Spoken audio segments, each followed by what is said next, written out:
We have some big fish to fry here, and it's Tuesdays, and you know what Tuesdays is on the Mike Misnelli Show. It's Tuesdays with Sal Pal, the preeminent NFL reporter for ESPN. He joins us on the Comcast Business Hotline. Bounce forward. Hello, Sal Pal. Michael, what a wild finish to an epic season, I got to tell you. Yes, it is. We will get to that, but first things first, there are a lot of people quoting you nationally because your stand, first of all, was what happened Sunday should be looked at and investigated by the league. Are you still of that mindset? Well, Michael, I don't know who's quoting me, but, I think the bottom line is the league really needs to protect the integrity of the game. That's very, very important. That's really job one. And, we're going to have more of these instances at the end of the season with a 17-game schedule. And the league also has a business partnership with the gambling industry now. And I think it's really important not to, quote unquote, find somebody culpable or punish anybody, but just to maybe like Adam Silver did with the NBA, say, hey, what are we doing here? And how can we prevent this from happening in the future? All right, so I mean, you would agree with me that that was an embarrassing situation. Yeah, it was, but I don't think listen, I'm gonna your viewpoint is valid because you put it out there. So I want to give you a chance to talk about it. I don't think the league should get involved in judging talent and who should play and who should not play. I understand what your point is here. Now let's get to because you're a Doug guy now. So Doug is the one that did it. Are you suggesting that he's the one at fault, or are you saying that he was told to do this to lose the game? I don't know. I don't have an answer for that. Miles Sanders said something interesting today. Did you read his quote? I didn't see what Miles Sanders said. What did he say? Oh, that's been all over, everywhere. ProFootballTalk.com, ESPN.com, everywhere. Where Miles said every player on the team was perplexed as to what was going on, and we were all wondering whether it was the coach's decision or somebody else's. Okay, so what does that mean to you? No, but see, did you read that? Does that resonate with you? Yeah, I've seen all the players question it. There's another story saying they actually knew about it, so I don't know who to believe at this point. But if I'm a player, I probably would not have been happy with it. Right, the players. Yeah, I think the players knew. I mean, according to Tim McManus, Nate Sudfeld took first-team reps during the week. Mm-hmm. So the players had to know that Sudfeld was at some point going to come in the game. I think it was the timing, mostly. That's my conclusion. Okay, so you're saying that the league should then look at the timing of things like this and decide who they should play and who should not play? Or I'm not saying that at all. I didn't say that. Okay, well, what are you saying then? I just hold on a second, Michael, and go back to what I said. I said some hard questions should be asked about what happened. Okay. You're suggesting the league should look into it. Yep. Okay. So, then what should they do about it?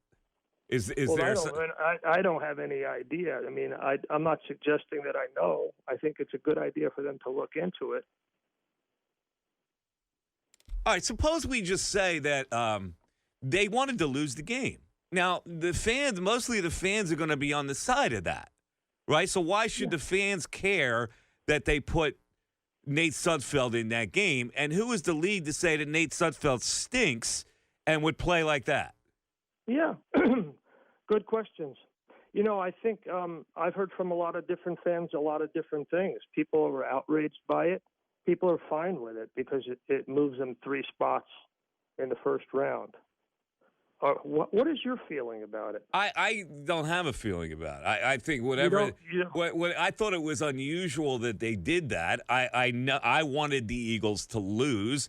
It's interesting that the head coach would go along with it. You wanted the Eagles to lose? Yeah, of course. The majority of the fan base that we've talked to, of course, would take the 6th pick instead of the 9th pick when the game doesn't mean anything. It's only the players in the locker room that would care about busting their rear end to win a game and having the coach bail on them. As a fan, I couldn't care less.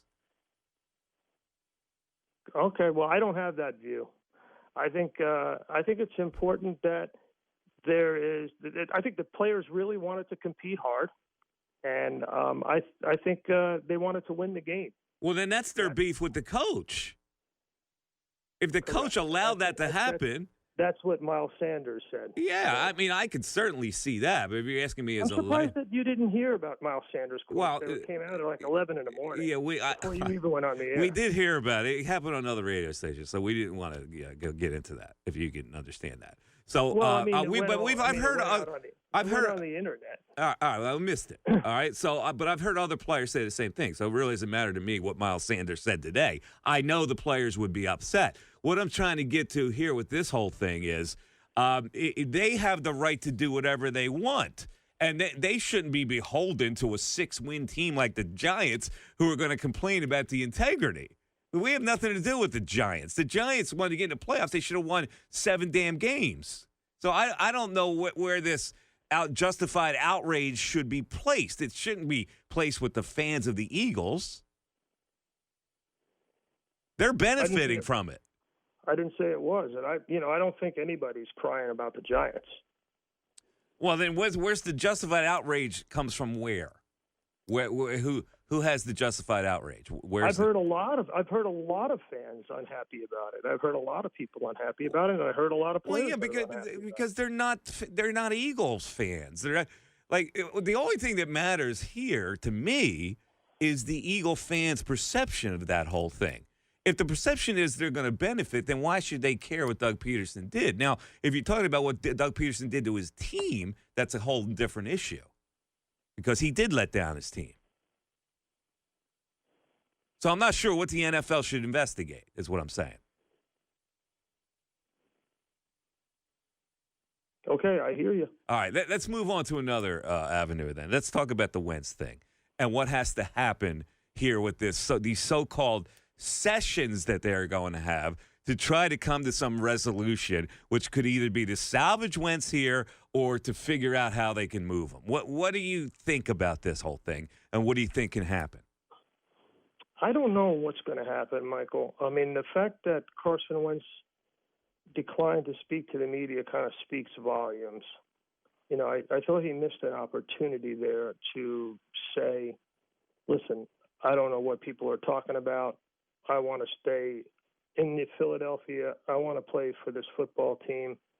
I signed a contract. I'm the franchise quarterback. I'm looking forward to the 2021 season. To at least put forth his narrative, his truth, and he didn't do that.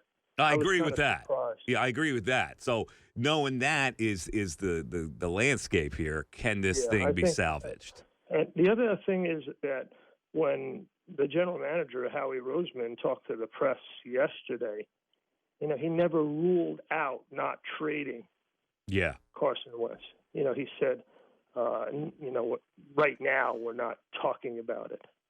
He used those 2 words, right now. So, I think that everything is on the table as far as I can tell, based on the comments and the no comment from the general manager and the quarterback. I think everything is on the table, and we'll have to see where things go. Now, they've got to fix their offensive line if they're going to have a quarterback. If they're going to have quarterback play in 2021, you saw that pass protection just broke down almost immediately against Washington in that game, and they're going to have to fix a lot of different things. And maybe by having the 6th pick, they can, collect a mother load of picks by trading out. Might be easier to get more picks at 6 than at 9, and they can rebuild an offensive line. They need linebackers. They obviously need secondary help. I mean, they need help everywhere. There's no question about it. But let me answer you. They won 4 games, and 3 of them were against backup quarterbacks. Yeah, but here's the thing, Sal. It starts with the quarterback. So you've been around the league for a long time. So I want to ask you this question: if you are the mediator of this process, where they're talking to Carson Wentz and they're trying to get everybody on the same page, how do you start the process? Are you inclined to try to salvage it, or are you inclined to try to say, let's try to find a solution monetarily? What would you do here? I don't know. I think it's too early in the process to know. I have to find out what the mindset is of the player. I think that's an important component. If the mindset of the player is to say, yes, that what's reported is true, that my relationship with Doug is irretrievably broken, but I think that's a speculative line of questioning that I'm not sure we can go down yet until we actually hear from him. So I'm not really. I don't think anybody really knows. Okay. I think at this point, it's as I said, everything. It sounds like everything is on the table, based on what the GM said yesterday and what the quarterback didn't say, and what has been reported. So it sounds like it's just a wide open situation, and they're all going to have to sit down and figure out how they fix. Do your instincts tell you that it's more likely he's back or more likely he's not? Don't know. Okay. Hard to know. All right. We just I got you. The season. Yeah, hard. It's hard to know. I would just say that it's important that people realize that what was said yesterday and what wasn't said means that everything is on the table, and it's just an unknown until you really find out. The team finds out how Carson Wentz feels. That's one. And two, it sounds like at some point they'll figure out, okay, what are their options? Let's go into a specific thing. If Phillip Rivers retires,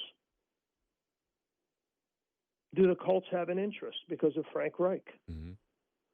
Because if the Colts have an interest and you have some kind of suitor, some kind of trading partner, and maybe you have another one, then you can get some value back, and maybe that team will be able to pick up the contract, would be willing to pick up the contract. Yeah. But still, the salary cap ramifications are huge, and you have to be able to say, okay, what's the salary cap, which is another unknown, and whether or not you could swallow such a large salary cap figure from a player who's not helping you.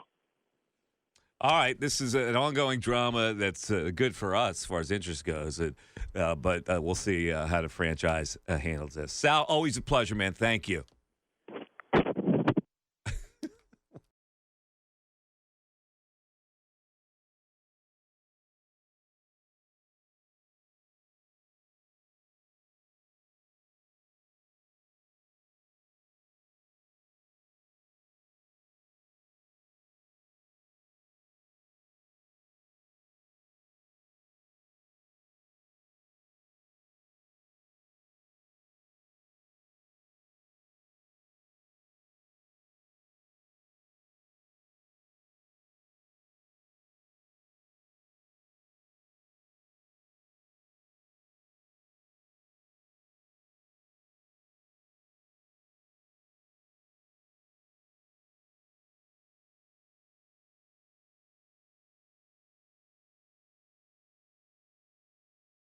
Mike Missinelli, afternoons from 2 to 6 on 97.5 The Fanatic, Philadelphia.